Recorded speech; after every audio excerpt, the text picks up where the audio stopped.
എന്താ നമുക്ക് പരുന്തും പറക്കില്ല.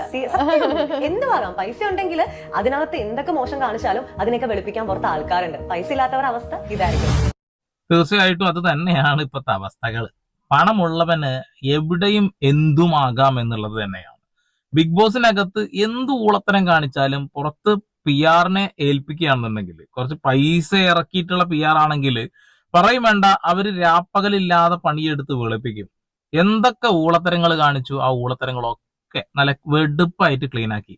ഈ സാധാരണക്കാരായിട്ടുള്ള ഒരു കൂട്ട വീട്ടമ്മമാരുടെ മുന്നിലേക്ക് വരുന്ന റീൽസുകൾ, അതായത് അനുമോള് കരയുന്ന റീൽസുകളായിരിക്കും നമ്മുടെ മുന്നിലേക്ക് എത്തുന്നത്. പക്ഷെ അനുമോൾക്ക് ആരെ കുറിച്ച് എന്തും പറയാന്നുള്ളതാണ്. ഇപ്പൊ അപ്പാനി ബിൻസിയുമായി ബന്ധപ്പെട്ടുള്ള ഒരു കാര്യം ആവശ്യമില്ലാതെ ഉണ്ടാക്കി വെച്ചൊരു സാധനമാണ്. അതേപോലെ പല കാര്യങ്ങളും. ഞാൻ എന്തെങ്കിലും ആരോപണങ്ങൾ പറയും, നിങ്ങൾക്ക് വേണമെങ്കിൽ അത് നേരാക്കി എടുത്തോ എന്നുള്ളതാണ് അനുമോളുടെ ഒരു ട്രാക്ക്. ഇപ്പോ കപ്പൊക്കെ അടിച്ച് പുറത്ത് വന്നപ്പോ തനി